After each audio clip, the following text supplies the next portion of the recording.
with Jimmy Muyaha on SAFM. It's a Wednesday evening, and you know what that means. It means it's time for another Executive Lounge segment where we get to speak to some of the leading executives in the country.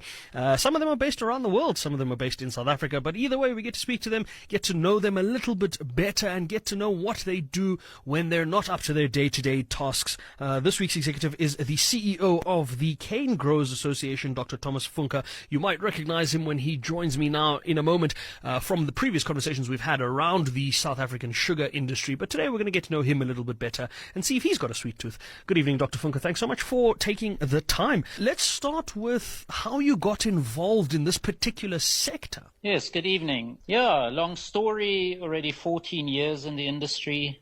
Time flies. But previously I was actually a lecturer at the University of Pretoria. Completed my doctorate there and also did a stint in the USA at the Missouri University.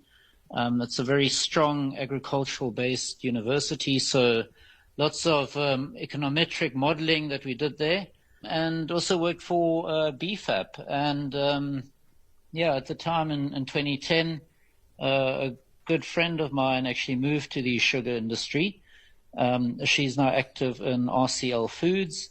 And through her, I got the opportunity for a job interview at Canegrowers. And yeah, as they say, the rest is history. Dr. Funke, what's the one thing you've enjoyed about the career that you've had? It doesn't have to be with the current association. It can be pretty much any real memory that you have in your career that you think back to and think, that was a fun time in life. Yeah, I think agriculture has always been close to my heart. My family... from my mother's side were farmers in northern KZN. My uncle is also a sugarcane farmer, so that sort of stuck to me. And when I was looking around after school and, early days of adulthood, agriculture really sort of stuck to me, and that started my career and my interest in agriculture economics.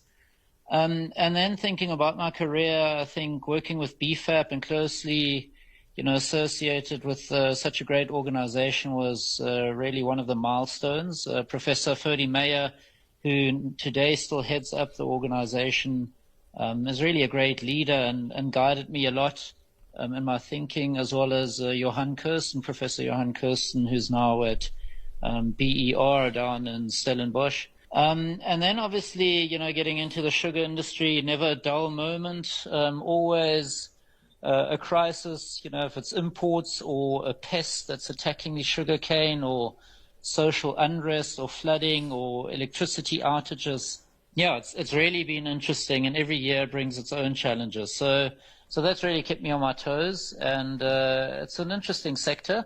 I think also what's interesting is the whole relationship with the processor. That's something you don't really have in other agricultural industries in South Africa, that regulated environment, and that really makes for some unique thinking around the boardroom table as to how one can come up with solutions. And it's quite unique in South Africa, and I think it irritates many purists who believe in market forces, but nevertheless it's what we have. It's important for the jobs that we create and employ, and that's really added to the flavor, I guess, of the career. Thomas, what do you do when you're not thinking about work? How do you separate yourself from the day-to-day? What do you do to unwind? I'm a big sailor, so yachting is my passion. I've competed in many world championships. This year also, my brother and I sailed together on a two-man boat, and we represented South Africa and Sweden at the world championships. And I run the youth group at the Point Yacht Club in Durban. My two boys are also now active sailors on their little boats, so it gives me great pleasure to teach them that sport. And it's a family sport, you get to know nature, everything around it, the tactics, dealing with the wind, moving forward without an engine. And that's really my great passion in life. What would you say is your favorite food or favorite meal? That's an interesting one, but being South African, we obviously love our braai and our potjie. I think that really sits well with me. Jan Braai is a big hero of mine. All his interesting recipes I try to recreate at home. And yeah, really interesting stuff that comes together. Obviously good to add some sugar to all of this and to make it a bit sweeter. But yeah, always good to be around the braai fire. Thomas, having such a big passion for sailing and having all the experience that you do in the sailing space, I imagine you've traveled quite a bit. What would you say is your favorite destination that you've traveled to? Yeah, Europe is always on top of the list. Denmark was really one of my favorite sailing venues. We did the World Championships there in 2010 and also got really good results. So that's really on top of my list. But down under Australia, a few years ago, just before COVID, 2019-20, we sailed in Perth and Fremantle, and yeah, very similar to our conditions here in Durban. So really great sailing, warm water, and strong breeze. That's what we like. So yeah, I would say Australia and Denmark definitely rate at the top of the list. Where does Germany rank? Yeah, Germany, not so great for sailing. In 2014, we sailed actually in Kiel. We had the World Championships there, and yeah, it was just miserable. And our German friends who travel with us to these events always tell us, we've got such wonderful conditions in South Africa, and they really sail in miserable weather. So, no, Germany is towards the bottom of favorite places. I suppose you don't regret having having the family move from Germany to South Africa. Now we have such great weather here. Thomas, what are you reading at the moment? I'm reading a book called Why Nations Fail. Yeah,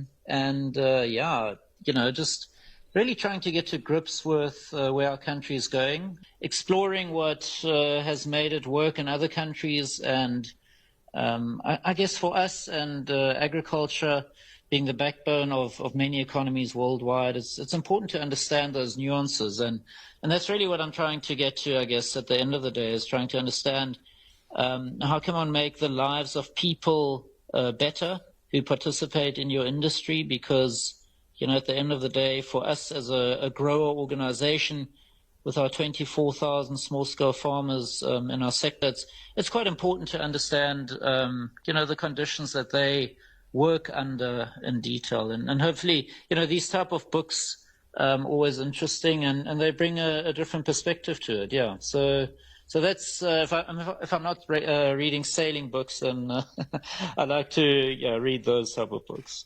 Speaking of perspective, is there one particular person or perhaps a group of people that you say would really inspire you if you could think back to just some of the advice or the inspirational learnings that you've acquired in your many, many years? Yeah, I think earlier I said Professor Meyer from BFAP and Professor Jan Kirsten were definitely in the early days individuals who inspired me. And later in my career at Cane Growers, farmers who have served the industry and participated in the structures for many years also form part of that circle, I guess. And really their knowledge, their in-depth knowledge of, 4 or 5 decades of participation in the sector brings a lot of value to the table. I feel sometimes that, thinking out of the box and blue sky is something that is important. But one can't always do that if you don't have this historical background. So yeah, we've got a particular farmer from the Midlands area, Tim Murray, who's definitely been one of my mentors, and really appreciate his insights. And then recently I lost a colleague, Olivia Finnemore. She was in a car accident with her family and unfortunately passed away. But she was also a huge inspiration in my career. We worked closely together for 14 years and extremely unfortunate, but I like to hold on to the memories that I had with her and really, the learnings that we've had together, I guess, in running the organization. Thomas, before I let you go, what would you say is your favorite drink? My favorite drink is something that we're developing at the moment. It's an energy drink made from sugarcane. It's been our sort of project for the last 4 years, and it's coming to commercial phase now. So extremely interesting. It's a world first. We're crushing sugarcane and then converting that into a drink and bringing it home to the people who plant sugarcane. So that's definitely one of those drinks that ranks on top of my list. So look out for that when it gets launched. It's very exciting. We'll certainly be looking out for that. Looking forward to seeing what that comes out like. We haven't had the best of reputations from the energy drink world in the past, but this could be a different thing, and I'm looking forward to that. We'll leave the conversation there. Thomas, thanks so much for the time and for the insights. It's been lovely getting to know you a little bit better. That's Dr. Thomas Funke, who is the CEO of the South African Canegrowers Association, joining us for this week's Executive Lounge. Hello, Jeremy Maggs here. I've just finished recording the next episode of Fix SA here on